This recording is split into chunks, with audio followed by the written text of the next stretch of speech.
നമസ്കാരം. Astrology master ക്ലാസ്സിൻ്റെ പുതിയൊരു അധ്യായത്തിലേക്ക് ഏവർക്കും സ്വാഗതം. നമ്മൾ ഇന്ന് ചർച്ച ചെയ്യുന്ന ഗ്രഹം എന്ന് പറയുന്നത് 7-ാം ഭാവത്തിൻ്റെ കാരകനായിരിക്കുന്ന വീനസ് അഥവാ ശുക്രൻ. 7-ൽ നിന്നാലുള്ള ഫലത്തെക്കുറിച്ചാണ്. വളരെ കൗതുകകരവും വളരെ രസമുള്ളതുമായിട്ടുള്ള ഒരു പ്ലേസ്മെൻ്റാണിത്. ഭയങ്കര അത്ഭുതം. പുരുഷ ജാതകത്തിൽ 7th ഹൗസ് ശുക്രൻ എങ്ങനെയാവാം എന്നുള്ളതാണ്. സ്ത്രീ ജാതകത്തിൽ 7-ലെ ശുക്രനെക്കാട്ടിലും കൂടുതൽ 7-ലെ വ്യാഴം ആണ് പ്രശ്നം ഉണ്ടാക്കുന്നത്. പൊതുവെ 2 ജാതകത്തിൽ ഒരുപോലെ ചൊവ്വ വിഷയം ഉണ്ടാക്കുന്നതും കണ്ടിട്ടുണ്ട്. പക്ഷേ ഇവിടെ നമ്മൾ അതിൻ്റെയൊക്കെ അതിൻ്റെയൊക്കെ സാധ്യതകളെക്കുറിച്ച് പറഞ്ഞു. ഇവിടെ ബലവാനായ വ്യാഴം 7-ലെയും ഉപദ്രവിക്കത്തില്ല കേട്ടോ, അതും പറയണമല്ലോ. ഇവിടെ ഞാൻ എന്ത് പറഞ്ഞാലും അതിൻ്റെ 2 വശം നോക്കണം കേട്ടോ. ഞാൻ നല്ല കാര്യമാണ് പറയുന്നതെങ്കിൽ ആ സമയത്ത് ആ ഗ്രഹം ബലപ്പെട്ടതാണ് എന്നുള്ളത് ചിന്തിക്കണം. ഞാൻ മോശം ആണ് പറയുന്നതെങ്കിൽ ആ ഗ്രഹത്തിൻ്റെ ബാഡ് കർമാസാണ് പറയുന്നതെന്നും കൂടെ ഉള്ളത് എപ്പോഴും ആലോചിച്ചോണം. ബ്രെയിനിനെ ശീലിപ്പിക്കണം.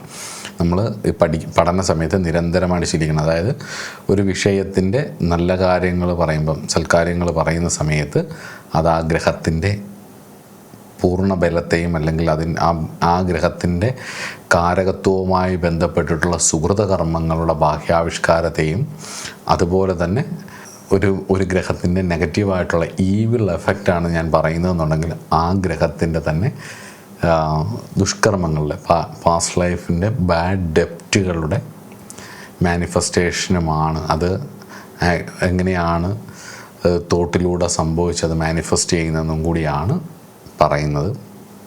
അപ്പോൾ എപ്പോഴും ആ ഒരു ഓർമ്മ വേണം. ശുക്രൻ എന്ന് പറയുന്നത് സൗന്ദര്യത്തിൻ്റെ ഗ്രഹമാണ്. മഹാലക്ഷ്മിയുടെയും അന്നപൂർണേശ്വരിയെയും യക്ഷിയെയും, യക്ഷി എന്ന് പറയുമ്പോൾ ഈ ടി വിയിലൊക്കെ കാണുന്ന യക്ഷിമാരല്ല കേട്ടോ. ഏറ്റവും വലിയൊരു തെറ്റിദ്ധാരണയാണ്. ഈ യക്ഷിണികൾ എന്ന് പറയുന്നത് മഹാലക്ഷ്മിയുടെ പരിവാരങ്ങളായിട്ടുള്ള യക്ഷന്മാരുടെ പത്നിമാരാണ്. ഈ സിനിമയിലാണ്, നാടകത്തിലും സിനിമയിലും കഥകളിലുമൊക്കെയാണ്, യക്ഷിക്കഥകളിലുമൊക്കെയാണ് പീഡിപ്പിക്കുന്ന ഇങ്ങനെയുള്ളത്. പക്ഷേ യക്ഷി എന്ന് പറയുന്നത്, അല്ല യക്ഷിണികൾ എന്ന് പറയുന്നത് അതീവ സുന്ദരിയായിട്ടുള്ള ഒരു ദേവതയാണ്.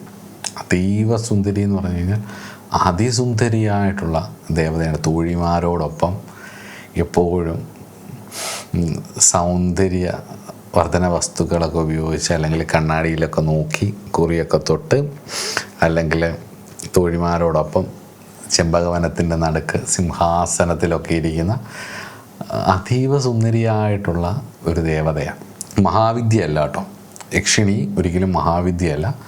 മഹാലക്ഷ്മി മഹാവിദ്യയാണ്, അന്നപൂർണേശ്വരി മഹാവിദ്യയാണ്. മോക്ഷം വരെ കൊണ്ടെത്തിക്കാൻ കഴിവുള്ളവരാണ്. ഇത് യക്ഷിണികളെ പോലുള്ള ദേവതകൾ എന്ന് പറയുന്നത് ഭൗതികപരമായിട്ടുള്ള വിജയം, പശ്യന്തി പരാതലത്തിലേക്കുള്ള മന്ത്രത്തിൻ്റെ യാത്ര.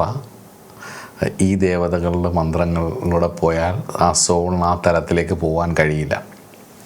എന്നാൽ ഭൗതികപരമായിട്ടുള്ള ഉപാസനയിൽ ഈ അപ്സരസിൻ്റെ ഉപാസന, യക്ഷിയുടെ ഉപാസന, അതേപോലെ തന്നെ ഗന്ധർവ ഉപാസന, ഇപ്പം ചാത്തന്മാരുടെ ഉപാസന ഒക്കെ എന്ന് പറയുന്നത് പരിവാര ദേവതകളുടെ ഉപാസനകളാണ് പലപ്പോഴും. ചാത്തനെ മഹാവിദ്യയാക്കാൻ ശ്രമിച്ചുകൊണ്ടിരിക്കുന്ന ഒരു കാലഘട്ടത്തിലൂടെയാണ് നമ്മൾ പോകുന്നത്. പക്ഷേ ഇത് മഹാവിദ്യ അല്ല. എൻ്റെ അനുഭവത്തിലും അറിവിലും അതിൻ്റെ സാധന ചെയ്തിട്ടുള്ള ആൾക്കാരുടെ അനുഭവത്തിലും അവരെ ഒബ്സർവ് ചെയ്തത് വെച്ചും ഒക്കെ നോക്കുമ്പം ഗ്രന്ഥങ്ങളിലുള്ളതിനപ്പുറമായിട്ട്, നാട്ടുപുസ്തകങ്ങൾക്കപ്പുറമായിട്ട് സാധകരുടെ അനുഭവങ്ങളും നമ്മൾ സാധന ചെയ്ത് മനസ്സിലാക്കിയതും ഒക്കെ വെച്ച് എനിക്ക് മനസ്സിലായൊരു കാര്യം, യക്ഷിണികൾ മഹാവിദ്യ അല്ല എന്നുള്ളതാണ്. അത് ഞാൻ സാന്ദർഭികവശാലൊന്ന് പറഞ്ഞു എന്നേ ഉള്ളൂ. അപ്പം മഹാലക്ഷ്മി, അന്നപൂർണേശ്വരി, യക്ഷി ആണ് ഭൃഗുനന്ദനെ കൊണ്ട് ചിന്തിക്കുന്നത്. അതോടൊപ്പം മോചരാശിയിൽ നിൽക്കുന്ന ശുക്രനെ കൊണ്ട് ഗണനായകനായിരിക്കുന്ന ഗണേശനെയും ചിന്തിക്കും. അപ്പം തടസ്സങ്ങളുടെ നിവാരണത്തിനൊതുങ്ങുന്ന ഒരു ദേവതയാണ് ഗണേശൻ. അപ്പോൾ ഈ ഗ്രഹത്തിൻ്റെ കാരകത്വത്തിൽ നമ്മുടെ ഭൗതികപരമായിട്ടുള്ള എല്ലാ തടസ്സങ്ങളും മാറുന്ന കാര്യങ്ങൾ, നമുക്ക് വേണ്ട എല്ലാ കാര്യങ്ങളും സൂചിപ്പിക്കുന്നു. അതോടൊപ്പം തന്നെ ഐശ്വര്യം, സൗന്ദര്യം, പെർഫ്യൂംസ്, മണം, ഇതെല്ലാം സൂചിപ്പിക്കുന്നു. വിശദമായിട്ടുള്ളൊരു വീഡിയോ ശുക്രനെ പറ്റിയിട്ട്, ശുക്രൻ നന്നായാലും മോശമായാലും ഒക്കെയുള്ള ഇതിനെ പറ്റിയിട്ടൊക്കെ ഞാൻ ഒരു വീഡിയോ നേരത്തെ ചെയ്തിരുന്നു. ഡിസ്ക്രിപ്ഷൻ ബോക്സിൽ അതിൻ്റെ ലിങ്ക് കൊടുത്തേക്കാം. കണ്ടിട്ടുള്ളവരാണെങ്കിലും ഇല്ലാത്തവരാണെങ്കിലും ഒന്നുകൂടെ കാണണം. ഇതൊക്കെ വീണ്ടും വീണ്ടും കാണുമ്പോഴാണ് പഠിക്കുന്നത്.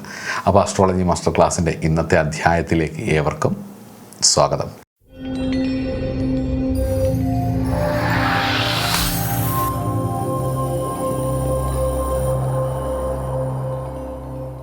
വിവാഹത്തിൻ്റെയും ലൈംഗിക സുഖത്തിൻ്റെയും കാമത്തിൻ്റെയും രതിയുടെയും കാരകനായിരിക്കുന്ന ശുക്രൻ തന്നെ 7-ൽ നിൽക്കുന്നത് കുറേ ഗുണാനുഭവങ്ങൾ ഉണ്ട് എങ്കിലും ഏതെങ്കിലും തരത്തിലുള്ളൊരു പാപബന്ധം അല്ലെങ്കിൽ ശത്രുഗ്രഹങ്ങളുടെ ബന്ധം ശുക്രന് വന്നാൽ, പ്രത്യേകിച്ച് പാപമധ്യസ്ഥിതി പോലെ അപ്പുറത്തും ഇപ്പുറത്തെ രാശിയിൽ പോലും വന്നാൽ, കാരകോഭാവനാശക അല്ലെങ്കിൽ കാരകോഭാവ നാസ്തി എന്നൊക്കെ പറയും. അങ്ങനെ കാരകഗ്രഹം ഭാവത്തിൽ നിന്നാൽ ഭാവത്തിന് ദോഷം വരും എന്നുള്ളതാണ്. ഇതിനെക്കുറിച്ചൊരു വിശദമായിട്ടുള്ളൊരു പഠനം നമുക്ക് നടത്താം. തുടങ്ങുന്നത് തന്നെ ഗുണഫലങ്ങളിൽ നിന്ന് തുടങ്ങാം. Good effects. ബലവാനായ ഒരു ശുക്രൻ 7-ൽ നിൽക്കുന്നത് ഒരു ബ്ലെസ്സിങ് ആണ്. ബലവാനാണെങ്കിൽ, ഇല്ലെങ്കിൽ ബ്ലെസ്സിങ്ങിന് വേണ്ടിയിട്ടുള്ള ആഗ്രഹങ്ങളും ത്വരകളും ഉണ്ടാവും, പക്ഷെ അത് സസ്റ്റെയിൻ ചെയ്യില്ല എന്നുള്ളതാണ്. അതിസുന്ദരമായിട്ടുള്ള പങ്കാളി ഒന്നാമത്തേത്. ജാതകന് ഭാര്യ അല്ലെങ്കിൽ ഭർത്താവ് അതീവ സുന്ദരനും സുന്ദരിയായിരിക്കും. ഇവർക്ക് കുറച്ച് സൗന്ദര്യമൊക്കെ വേണം. ബാഹ്യ സൗന്ദര്യങ്ങൾ വളരെ ഇഷ്ടപ്പെടുന്നവരാണ്. ആകർഷകമായ വ്യക്തിത്വമുള്ളവരായിരിക്കും. കലാപരമായിട്ടുള്ള കഴിവുകളുണ്ടായിരിക്കും. സംഗീതം, നൃത്തം, അഭിനയം ഒക്കെ താല്പര്യമുള്ളവരും ആയിരിക്കാനുള്ള സാധ്യതയുണ്ട്. ഈ ഫലം ശുക്രൻ ഏറ്റവും ബലമുള്ളവർക്ക് നിങ്ങൾക്ക് യൂസ് ചെയ്യാം കേട്ടോ. ലഗ്നം ശുക്രൻ്റെ നക്ഷത്രത്തിൽ വീണാൽ അല്ലെങ്കിൽ ശുക്രൻ ഏറ്റവും ബലം വന്നു കഴിഞ്ഞാലൊക്കെ ഈ ഫലം നിങ്ങൾക്ക് യൂസ് ചെയ്യാം. ലഗ്നത്തിൽ ശുക്രൻ നിന്നാൽ, 7-ൽ ശുക്രൻ നിന്നാലൊക്കെ, ഷഡ്ബലത്തിൽ ശുക്രൻ ഏറ്റവും ബലമാണെന്നുണ്ടെങ്കിലൊക്കെ ഈ ഫലം നിങ്ങൾക്ക് യൂസ് ചെയ്യാം യുക്തി പോലെ. രണ്ടാമത്തേത് ആഡംബര ജീവിതത്തിലുള്ള താല്പര്യമാണ്. വിവാഹശേഷം ജാതകന് സാമ്പത്തികമായ വലിയ ഉയർച്ചയുണ്ടാവുകയും അല്ലെങ്കിൽ പങ്കാളിക്ക് ധനികമായിട്ടുള്ളൊരു കുടുംബത്തിൽ നിന്ന് ആയിരിക്കും പങ്കാളി വരുന്നത്. അല്ലെങ്കിൽ വന്നതിന് ശേഷം ജോലിയൊക്കെ ചെയ്ത് രണ്ടുപേരും അത്യാവശ്യം ധനികരാവുകയും ആഡംബര വസ്ത്രങ്ങൾ, വാഹനം, വീട് എന്നിവയിൽ സമ്പാദിക്കുകയും വീടൊക്കെ എപ്പോഴും നല്ല സ്റ്റൈലിഷായിട്ടും എലഗൻ്റായിട്ടും കൊണ്ട് നടക്കാൻ ഇഷ്ടപ്പെടുന്നവരും അത് മറ്റുള്ളവരെ കാണിക്കുന്നതിനുമൊക്കെ ഇവർക്ക് ഭയങ്കര ഒരു നല്ല രീതിയിലുള്ള സന്തോഷാനുഭവങ്ങൾ ഇവർക്കുണ്ടാവും. അപ്പോൾ ആഡംബരപ്രിയരാണ് എന്നുള്ളത് ഉറപ്പാണ്. അടുത്ത ഇവരുടെ ഒരു പോസിറ്റീവ് ക്വാളിറ്റി എന്ന് പറയുന്നത്, ഇതെല്ലാം എനിക്കൊരു പോസിറ്റീവ് ക്വാളിറ്റി ആയിട്ടാണ് നോക്കുന്നത്. അത് ഇഷ്ടമാണെങ്കിൽ, കയ്യിൽ കാശുണ്ടെങ്കിൽ അത് ചെയ്യുന്നതുകൊണ്ട് എന്താ പ്രശ്നം? ഒരു കുഴപ്പമില്ല. അടുത്തത് അഗാധമായ പ്രണയമാണ്. ഇവർക്ക് 7-ൽ ശുക്രൻ നിൽക്കുന്നവർക്ക് ദാമ്പത്യത്തിൽ പ്രണയത്തിന്, റൊമാൻസിന് വലിയ പ്രാധാന്യം നൽകും എന്നുള്ളതാണ്. പങ്കാളിയോട് എപ്പോഴും സ്നേഹത്തോട് പെരുമാറാനും ഗിഫ്റ്റുകളൊക്കെ കൊടുക്കാനും ഒക്കെ, സമ്മാനങ്ങൾ നൽകി സന്തോഷിപ്പിക്കാനും ഒക്കെ ഇവർക്ക് ഭയങ്കര ഇഷ്ടമായിരിക്കും. ആ സമ്മാനങ്ങൾ കാണാനും അതിനെക്കുറിച്ച് കിനാവ് കാണാനും ഒക്കെയുള്ള ഒരു രീതി 50-60 വയസ്സായാലും ഉണ്ടാകും എന്നുള്ളതാണ്. ആ ഒരു ശുക്രൻ്റെ ഒരു സ്റ്റൈല് അവർക്കുണ്ടാകും. നമ്മൾ വിചാരിക്കും ഈ പ്രായത്തിൽ ഇവർക്ക് പൈങ്കിളിയാണോ എന്ന്. അങ്ങനെയാണ്, അതാ ശുക്രൻ്റെ രീതി അങ്ങനെയാണ്. അപ്പം അങ്ങനെ ഒരാളാണ് നിങ്ങളുടെ പാർട്ട്ണറായി വരുന്നതെങ്കിൽ അത് നോക്കുക തന്നെ വേണം. എന്നാൽ മാത്രമേ ആ ദാമ്പത്യ ജീവിതം കൃത്യമായിട്ട് പോകത്തുള്ളൂ എന്നുള്ളതാണ്. അടുത്തത് ജനപ്രീതിയാണ്. ഇവർക്ക് സമൂഹത്തിൽ നല്ല ആകർഷണ ശക്തി ഉണ്ടാകും. മറ്റുള്ളവർക്ക് ഇവരോട് പെട്ടെന്ന് അടുത്തിടപഴകാൻ തോന്നുകയും ചെയ്യും. മറ്റുള്ളവരുടെ ഉള്ളിലെ ഫ്ലേട്ടിംഗ് ടെൻഡൻസിയെ ട്രിഗർ ചെയ്യാനുള്ളൊരു കഴിവ് ഇവർക്കുണ്ടെന്നുള്ളതാണ്. അത് ചിലപ്പോൾ ഇവർ ഒരുങ്ങി നടക്കുന്നതുകൊണ്ട്, അതാണായാലും പെണ്ണായാലും ഒരുങ്ങി നടക്കുന്നതുകൊണ്ട് ഇവരുടെ സ്റ്റൈലിഷായിട്ടുള്ളൊരു രീതികൾ കണ്ടിട്ടൊക്കെ ആയിരിക്കാം മറ്റുള്ളവരുടെ ഉള്ളിൽ ആ ഒരു ഫ്ലേട്ടിംഗ് ടെൻഡൻസി ട്രിഗർ ചെയ്യുകയും, അല്ലെങ്കിൽ നമ്മുടെ നാടൻ ഭാഷയിൽ പറഞ്ഞു കഴിഞ്ഞാൽ ഓഗ്ലർ ടെൻഡൻസി എന്ന് പറയാം, അല്ലെ, വായ്നോട്ടം, മറ്റുള്ളവരുടെ ഉള്ളിൽ ഓഗ്ലർ ടെൻഡൻസീസൊക്കെ ട്രിഗർ ചെയ്യാനുള്ളൊരു കപ്പാസിറ്റി ഇവർക്കുണ്ട്. ഒരു സെലിബ്രിറ്റി സ്റ്റൈലിൽ നടക്കാനും നല്ല രസമുള്ള വർണ്ണശബളമായിട്ടുള്ള ഷർട്ടും നല്ല വർണ്ണശബളമായിട്ടുള്ള കാണാൻ നല്ല രസമുള്ള സാരിയുമൊക്കെ ഇട്ട് കൃത്യമായിട്ട് അതിന് വേണ്ട, ഇപ്പം കൃത്യമായൊരു സാരി എടുത്താൽ അതിന് വേണ്ട കമ്മലുകൾ അത് കൃത്യമായിട്ട് ഇത് നന്നായി മെനക്കെട്ട് അതൊരു അവർക്കൊരു സന്തോഷമാവും ഒരുങ്ങുന്നതൊക്കെ. അത് ആണുങ്ങൾക്കും അവരത്ര കൃത്യമായിട്ട് ഗ്രൂമിങ് ഒക്കെ ചെയ്ത് നല്ല വസ്ത്രമൊക്കെ ധരിച്ച് അത് എപ്പോഴും ആ ഒരു നല്ല എലഗൻ്റായിട്ട് ഭംഗിയായിട്ട് എലഗൻസാണ് ശരിക്കും ശുക്രൻ. അപ്പോൾ ആ ഒരു രീതിയിൽ ഇങ്ങനെ പോവുകയും ചെയ്യും എന്നുള്ളതാണ്. ഇവർ ഭയങ്കര ജാടായിട്ട് ഇങ്ങനെ എല്ലാവരോടും ഇടപഴകി സമൂഹത്തിൽ നല്ല ആകർഷണ ശക്തിയുള്ളവരാകും, മറ്റുള്ളവരോട് അടുത്തിടപഴകുകയൊക്കെ ചെയ്യുമെങ്കിലും ഇവർക്ക് അങ്ങനെ മറ്റുള്ളവരോട് അങ്ങനെയൊന്നും തോന്നലൊന്നും ഇല്ല എന്നൊക്കെ കാണിക്കില്ല. ഇവർ ശരിക്കും ഇതൊക്കെ ആസ്വദിക്കുന്നുണ്ട്. ഇവരുടെ ഒരു കോൺഫിഡൻസും കൂടിയാണ് ചുറ്റുപാടുമുള്ളവരെ ഇവരെ ശ്രദ്ധിക്കുന്നതും ആ ഒരു അറ്റൻഷൻ സീക്കിങ്ങും ഒക്കെ ഇവർ ആസ്വദിക്കുകയും ചെയ്യും എന്നുള്ളത് ശുക്രൻ്റെ സ്വഭാവങ്ങളിൽ ഒരു പ്രധാന കാര്യമാണ്. ഇത്രയൊക്കെയാണ് പോസിറ്റീവായിട്ട് എഫക്ട്സ് പറയുന്നത്. ഇനി നമുക്ക് നെഗറ്റീവ് എഫക്ട്സ് നോക്കാം, ബാഡ് എഫക്ട്സ് നോക്കാം, ദ ചലഞ്ചസ്. ഞാൻ മുമ്പേ പറഞ്ഞ പോലെ ശുക്രൻ്റെ കാരകത്വത്തിലുള്ള സുഹൃത്തുക്കൾ ധാരാളം പൂർവ്വജന്മത്തിൽ അനുഷ്ഠിച്ചത് കൊണ്ടാണ് ഈ ജന്മം ശുക്രൻ്റെ കാരകത്വത്തിലുള്ള സൽക്കർമ്മങ്ങൾ അനുഭവിക്കാനുള്ള യോഗം ഉണ്ടാകുന്നത്, അല്ലെ അതൊക്കെ കിട്ടാനുള്ള യോഗം ഉണ്ടാകുന്നത്. ദാനധർമ്മങ്ങളൊക്കെ ഒരുപാട് പേരെ അങ്ങനെ സഹായിക്കുകയും വിവാഹത്തിനൊക്കെ സപ്പോർട്ട് ചെയ്യുകയൊക്കെ ചെയ്യുന്നത് കൊണ്ടൊക്കെയാണ്. ഈ ജന്മം അതിൽ ദോഷം വരുന്നുണ്ടെങ്കിൽ പൂർവ്വജന്മത്തിൽ ശുക്രൻ്റെ കാരകത്വത്തിലുള്ള വിഷയങ്ങളിൽ ശാപതാപങ്ങൾ ഏറ്റിട്ടുണ്ട്. ശുക്രൻ്റെ കാരകത്വത്തിലുള്ള ശാപതാപങ്ങളിൽ ഒന്നാമത്തതാണ് സ്ത്രീശാപം അല്ലെങ്കിൽ പുരുഷശാപം എന്നൊക്കെ പറയുന്നത്. അതായത് പുരുഷശാപമുണ്ടോ സ്ത്രീശാപമല്ലേ പറയുന്നത്, അങ്ങനെയല്ല. ഈ റിലേഷൻഷിപ്പിൽ പറ്റിക്കുന്നത് നിമിത്തം ഉണ്ടാവുന്ന ശാപം, അതായത് ഒരാളുടെ മനസ്സ് ഒരാളെ ഹേർട്ട് ചെയ്യുമ്പോൾ അവർക്കുണ്ടാവുന്ന നിസ്സഹായത അവർ മറന്നാലും നേച്ചറിൽ അത് കിടക്കും, അതെപ്പോഴെങ്കിലും കറങ്ങി തിരിഞ്ഞു വരും. അങ്ങനെയുള്ള കൊണ്ടാണ് ശുക്രന് ഒരു മോശാവസ്ഥ വരുന്നത്.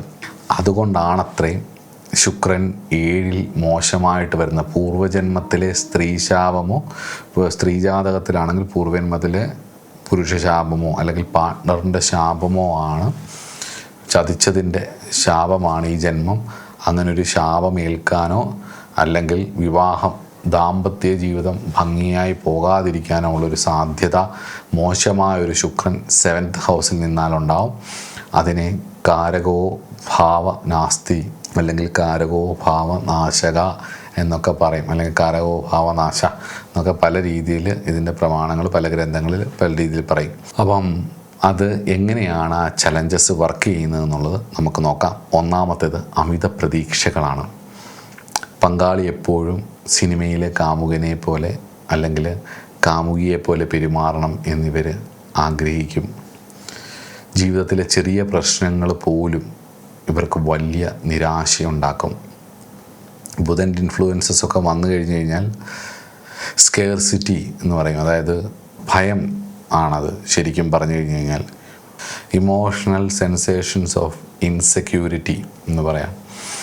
അതായത് സ്കേർസിറ്റി, അതായത് ഒരു ഇൻസെക്യൂരിറ്റി കൊണ്ടുണ്ടാകുന്ന പേടി എപ്പോഴും കാണും റിലേഷൻഷിപ്പിൽ. അപ്പോൾ അതുകൊണ്ട് ചെറിയ പ്രശ്നങ്ങൾ പോലും ഇവർ വലിയ രീതിയിൽ നിരാശയ്ക്ക് കാരണമാകും. എപ്പോഴും ഇങ്ങനെ സസൂക്ഷ്മം പാർട്ട്ണറിനെ നിരീക്ഷിച്ചുകൊണ്ടിരിക്കാനും ഒരു ഭയത്തോടു കൂടി കാണാനുമൊക്കെ ഇവർക്കൊരു ഇതുണ്ടാവും. റിലേഷൻഷിപ്പിൽ രണ്ടാമത്തേത് റിലേഷൻഷിപ്പിൽ പേരുദോഷം കേൾക്കാനുള്ള യോഗം അല്ലെങ്കിൽ ബ്രേക്കപ്പ് യോഗം. വിവാഹം കഴിഞ്ഞ് ഡിവോഴ്സൊക്കെ ആയിപ്പോയിട്ട് അത് നിമിത്തമുണ്ടാകുന്ന പ്രശ്നങ്ങൾ, അല്ലെങ്കിൽ വളരെ പ്രണയിച്ച് ആത്മാർത്ഥമായിട്ട് വിവാഹം കഴിച്ചിട്ട് ലാസ്റ്റ് ചതിക്കപ്പെട്ട് അല്ലെങ്കിൽ അങ്ങനെയൊക്കെ ഉണ്ടാവുന്ന പ്രശ്നങ്ങൾ, ഇതെല്ലാം 7th ഹൗസ് വീനസിൻ്റെ ബാഡ് എഫക്റ്റാണ്. അതായത് ബാഡ് വീനസിൻ്റെ, ഗുഡ് വീനസിൻ്റെ അല്ല. പലരും പറയും ശുക്രനെ വ്യാഴം നോക്കിയാൽ അല്ലെ ശുക്രനെ ബുധൻ നോക്കിയാലൊക്കെ ദോഷം തീരും. ഒരിക്കലുമില്ല. ശുക്രനെ ബുധൻ നോക്കിയാൽ ഒരിക്കലും തീരില്ല. കാരണം ബുധൻ്റെ എക്സാക്റ്റ് ഓപ്പോസിറ്റ് ഗ്രഹമാണ്, ശുഭഗ്രഹമാണെങ്കിൽ പോലും എക്സാക്റ്റ് ഓപ്പോസിറ്റാണ്. ശുക്രൻ നീചനാവുന്നിടത്താണ് ബുധൻ ഉച്ചനാവുന്നത്. അതുപോലെ വ്യാഴത്തിൻ്റെ രാശിയിൽ ഉച്ചാവകാശിയാണ് ശുക്രൻ എങ്കിലും വ്യാഴത്തിൻ്റെ ദൃഷ്ടിയും ശുക്രൻ അത്ര നല്ലതല്ല. കുറച്ചൊക്കെ ആധ്യാത്മികപരമായിട്ട് ഒരു ധർമ്മബോധം ഉണ്ടാവും എന്നേ ഉള്ളൂ. പക്ഷേ വീനസിൻ്റെ ഒരു സസ്റ്റെയിനിങ്, അതായത് ദേവഗുരുവിൻ്റെ ആശയവും അസുരഗുരുവിൻ്റെ ആശയവും കൂടെ ഒരുമിച്ച് ഒരു പ്ലോട്ടിൽ വർക്ക് ചെയ്യില്ല.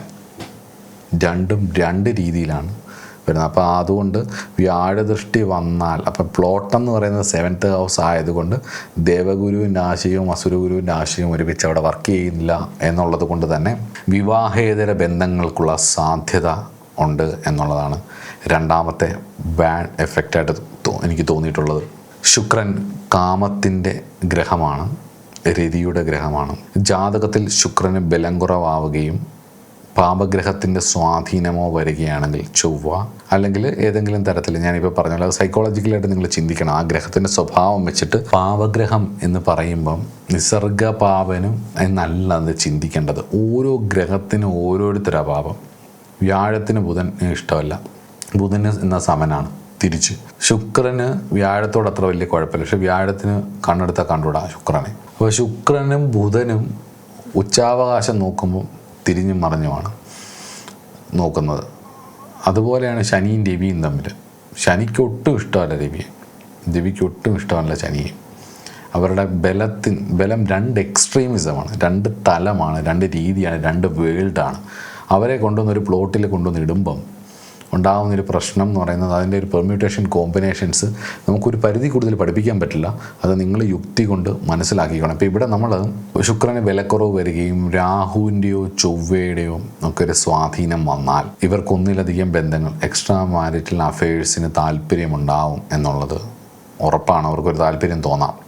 അല്ലെങ്കിൽ പങ്കാളിയെക്കുറിച്ച് അനാവശ്യ സംശയങ്ങൾ ഉണ്ടാവാം എന്നുള്ളത് ഉറപ്പാണ്. അപ്പം അത് നിമിത്തമുണ്ടാകുന്ന പ്രശ്നങ്ങൾ, lonely frustrations, broken moments, unexpected pain, ഇതൊക്കെ നിമിത്തം ഒരുപാട് വിക്ടിം കാർഡുകൾ ഇറക്കുന്ന ഒരവസ്ഥ അങ്ങനെയൊക്കെ വരാം. അപ്പോൾ ഈ ഒരു റിലേഷൻഷിപ്പിലേക്കൊക്കെ ചെല്ലുമ്പം എനിക്ക് തോന്നുന്നു ശുക്രന് ബുധൻ്റെ കോമ്പിനേഷൻ വരുമ്പം അതിൻ്റെ ഒരു കോമ്പിനേഷനാണെന്ന് തോന്നുന്നു.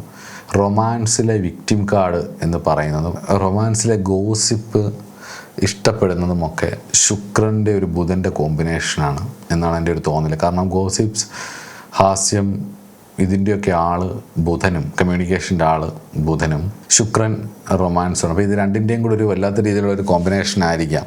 അപ്പോൾ അതുകൊണ്ട് തന്നെ ഇവർ വിക്ടിം കാർഡ്സ് ഇറക്കും. ഈ വിക്ടിം കാർഡ് വരികയാണെങ്കിൽ ആലോചിച്ചോണം അതെന്തിൻ്റെ ഓഫ് ഷൂട്ടാണെന്നുള്ളത്. ലോൺലി ഫ്രസ്ട്രേഷൻ്റെയും ബ്രോക്കൺ മൊമെൻറ്റ്സ് ഉണ്ടായിട്ട് അതിൻ്റെ ട്രോമാസിൻ്റെയും, ഞാൻ മുമ്പേ പറഞ്ഞ പോലെ സ്കേഴ്സിറ്റിയുടെയും ഒക്കെ ഒരു ഓഫ് ഷൂട്ടാണ് എന്നുള്ളതും കൂടി ആലോചിച്ചോളൂ. അതായത് ഇത് പുറമേ കാണില്ല, അതാണ് ഞാൻ പറഞ്ഞത്, പുറമേ കാണില്ല. ഇതൊന്നും അവർ സമ്മതിക്കത്തുമില്ല, പറയില്ല അവർ. ഇത് ചോദിച്ചാൽ നിങ്ങൾ ആ ബന്ധം അവിടെ വെച്ച് തീരും. പക്ഷേ ഇത് ഇറക്കുമ്പം, ഇങ്ങനെയുള്ള കാർഡുകൾ ഇറക്കുമ്പം, മറ്റുള്ളവരെ ബ്ലെയിം ചെയ്യുമ്പം, മറ്റുള്ളവരെ കുറ്റം പറയുമ്പം ഒക്കെ ആലോചിച്ചോണം ആ പറയുന്ന വിഷയവുമായി ബന്ധപ്പെട്ടിട്ടുള്ള ആ ഭാവത്തിൻ്റെ പ്രശ്നം ഇവർക്കുണ്ട് എന്നുള്ളത് ഉറപ്പിച്ചോളും. അങ്ങനെയാണ് ആ ഒരു കാർമിക് ഡെപ്റ്റിനെ നമ്മൾ കണ്ടുപിടിക്കേണ്ടത്. അടുത്തത് സമാധാനം നഷ്ടപ്പെടൽ എന്നുള്ളതാണ്. പങ്കാളിയോട് അമിതമായിട്ടുള്ള സ്നേഹം, obsession and love, emotional bonding, ഇതൊക്കെ കാരണം അവർക്ക് അല്പം അകന്നാൽ പോലും ഇവർക്ക് താങ്ങാൻ കഴിയില്ല എന്നുള്ളതാണ്. ബുധനും ഇങ്ങനൊരു ടെൻഡൻസി ഉണ്ട്. പക്ഷേ ബുധന് കമ്മ്യൂണിക്കേഷനാണ് പ്രധാനം. ഇവിടെ അങ്ങനെയല്ല. ആ ഒരു ഫീൽ, ആ ഒരു ചേർച്ച, ആ ഒരു ചേർന്നിരിക്കാനുള്ള ആ ഒരു കുറച്ച് സെൻഷ്വലാണ്. ആ ഒരു രീതിയാണ് ഇവർക്ക് വേണ്ടതെന്നുള്ളതാണ്. അപ്പോൾ അകന്നാൽ പോലും അപ്പോൾ ഇവർക്ക് താങ്ങാൻ കഴിയില്ല. ഇത് നിമിത്തമുണ്ടാകുന്ന മാനസിക സംഘർഷങ്ങൾ ഞാൻ ഒരുപാട് പേരെ കണ്ടിട്ടുണ്ട്. റിലേഷൻഷിപ്പ് ഫെയിലിയറായിട്ട്, ശുക്രൻ്റെ കാരകത്വത്തിൽ റിലേഷൻഷിപ്പ് ഫെയിലിയറായിട്ട് നമ്മുടെ മുന്നിൽ വന്നിട്ട് ഇങ്ങനെ ഒരു ഇത് പറയുമ്പോഴേ ഇവർക്ക് ശ്വാസം കിട്ടാത്തൊരവസ്ഥ, ഭയം കൊണ്ടും വെപ്രാളം കൊണ്ട് നമ്മൾ, പ്രത്യേകിച്ച് ആൺകുട്ടികൾ, പെൺകുട്ടികൾ കരഞ്ഞ് അങ്ങ് പറഞ്ഞ് ഇങ്ങനെയാണെന്ന് പറഞ്ഞ് പൊട്ടിയും കരയും നമ്മുടെ മുന്നിൽ. പറഞ്ഞ് ആ കാര്യങ്ങൾ പറഞ്ഞ് അവരൊന്ന് സ്വസ്ഥമായി പിന്നെ അവർക്ക് കാര്യം പറഞ്ഞു കൊടുക്കുമ്പം അവർക്ക് ശരിയാവും. പിന്നീട് കാലക്രമേണ അവർ കയറി വരും. അങ്ങനെയുള്ള കുട്ടികളൊക്കെ ഉണ്ട്. പക്ഷെ ആൺകുട്ടികൾ പലരും കരയാൻ പറ്റാതെ ഇരുന്ന് ശ്വാസം മുട്ടും നമ്മുടെ മുന്നിലിരുന്ന്. അവർക്ക് ഒന്നും പറ്റാത്തൊരവസ്ഥ, അവർക്കൊരു വല്ലാത്ത ഫ്രസ്ട്രേഷനും. നമ്മുടെ മുന്നിലിരുന്ന് കണ്ണൊക്കെ ഇങ്ങനെ പട്ടപ്പെട്ടാ നാടും ഇങ്ങനെ വിറയ്ക്കും. അവർ ഇരുന്ന് കിലാന്ന് വിറയ്ക്കും. നമുക്ക് ഭയങ്കര കഷ്ടം തോന്നും. ഞാനിങ്ങനെ മനസ്സുകൊണ്ടാലോ ഈ ഇരുന്ന് പുകയുന്നതിനൊക്കെ ശരിക്കും കർമ്മഫലം അനുഭവിക്കാൻ യോഗമുള്ളതുകൊണ്ടാണ് പുകയുന്നത്. എന്നിരുന്നാൽ പോലും ഈ പണി വന്ന് കൊടുത്തിട്ട് പോയത് ആരായാലും ഇന്നല്ലെങ്കിൽ നാളെ അവർ ചിലപ്പോൾ ഇപ്പോൾ സന്തോഷമായിട്ട് ഇരിക്കുന്നുണ്ടാവും. അവരുടെ സ്വാർത്ഥതയ്ക്ക് വേണ്ടി ചെയ്തതായിരിക്കും. അതുകൊണ്ടാണല്ലോ ഇതിങ്ങനെ അനുഭവിക്കുന്നവരെ നിസ്സഹായത. കാരണം ചതിക്കപ്പെട്ട് കഴിഞ്ഞൊരു നിസ്സഹായതയുണ്ട്.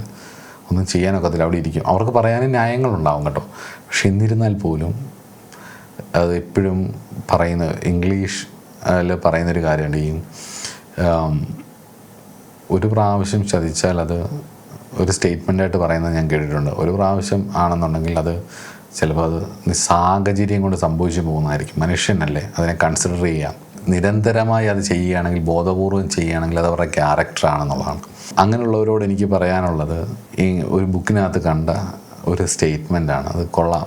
സമ്മാർ റീസൺസ്, എന്തെങ്കിലും ഒരു റീസൺ കൊണ്ട് വരുന്നവരായിരിക്കും. എന്തെങ്കിലും റീസൺസ് ഉണ്ടാകും. സമ്മാർ സീസൺസ്, ചില സീസണിൽ മാത്രമാണ്. ഒരു പറന്ന് നടക്കുന്ന കിളിക്ക് അണയാനൊരു കൂട് എന്ന് പറയുന്ന പോലെ അങ്ങനെ വന്ന് അണഞ്ഞിട്ട് വീണ്ടും പറന്നു പോകുന്ന ഇതായിരിക്കും സമ്മാർ ലൈഫ് ടൈം. അവരെ മാത്രം ഫോക്കസ് ചെയ്യുക, അവർക്ക് വേണ്ടി മാത്രം ടൈം ഇൻവെസ്റ്റ് ചെയ്യുക. അല്ലാത്തവർ വെറുതെയാണ്. അപ്പോൾ അത് ശ്രദ്ധിക്കുക. രണ്ടാമത്തത്, ഇനി അടുത്ത ഒരു കാര്യം എന്ന് പറയുന്നത് ചെലവാണ്. ശുക്രൻ 7 നിന്നാൽ പങ്കാളിയുടെ ആഡംബര ഭ്രമം കാരണമോ നിങ്ങളുടെ ആഡംബര ഭ്രമം കാരണമോ സാമ്പത്തിക നഷ്ടം വരാനുള്ള സാധ്യത ഉണ്ടാവും. ആ ഒരു ഇമേജ് കീപ്പ് ചെയ്യണമെങ്കിൽ ഇന്നതൊക്കെ വേണം എന്നുള്ള ഒരു രീതി ഇവർക്കുണ്ടാവും. അപ്പോൾ അതുകൊണ്ട് എനിക്ക് പറയാനുള്ളത്, അങ്ങനെ മോശമായിട്ടുള്ള ശുക്രനാണെങ്കിൽ, ഈ പറഞ്ഞ കാര്യങ്ങളൊക്കെ ഉണ്ടെങ്കിൽ അത് മാറ്റാൻ ഈശ്വരനെ ആശ്രയിക്കും. സ്വയം സെൽഫ് വർക്ക് ചെയ്ത് മെഡിറ്റേഷനും ഒക്കെ. അത് തപസ്സാണ്. തപസ് എന്ന് ഞാൻ എപ്പോഴും പറയുന്ന പോലെ മന്ത്രജപവും ധ്യാനത്തിൽ നിന്നും കിട്ടുന്ന ഊർജത്തെ, അത് കഴിഞ്ഞ് കഴിഞ്ഞാൽ തപസ് തീർന്നു വിചാരിക്കരുത്, സാധന തീർന്നു വിചാരിക്കരുത്. അതിൽ നിന്ന് കിട്ടുന്ന ഊർജത്തെ നമ്മുടെ ചിന്തകളെ മാറ്റാൻ, നമ്മുടെ നിത്യജീവിതത്തിൽ നമുക്കുള്ള കുഴപ്പങ്ങളെ മാറ്റാൻ വേണ്ടി ഉപയോഗിക്കുന്നതിൻ്റെ പേരാണ് സാധന. അത് ജീവിതം തന്നെ അപ്പോൾ ഒരു സാധനയായി മാറും. ജീവിതമുടനീളം തപസ്സുമാണ്. അപ്പം നമ്മുടെ കർമ്മഫലമാണ് ഓരോ സാഹചര്യങ്ങളിലേക്കും കൊണ്ടെത്തിക്കുന്നത്. അത് കൃത്യമായി യൂസ് ചെയ്താൽ, ജപിക്കുകയും ധ്യാനിക്കുകയും ചെയ്യുന്നതിൽ നിന്ന് കിട്ടുന്ന ഈശ്വരാനുഗ്രഹത്തെ നമ്മൾ കൃത്യമായിട്ട് നമ്മുടെ ജീവിതത്തിൻ്റെ ഓരോ സിറ്റുവേഷൻസ് വരുമ്പം ജ്യോതിഷം പോലുള്ള ശാസ്ത്രങ്ങൾ തരുന്ന അറിവ് വെച്ചിട്ട് നിരീക്ഷിച്ചിട്ട് ഇങ്ങനെ ഇതാണ് ചെയ്യേണ്ടത്, ഇതിന് ചെയ്യുമ്പോൾ ഒരു വലിയ സാധനയാണ് നടക്കുന്നത്.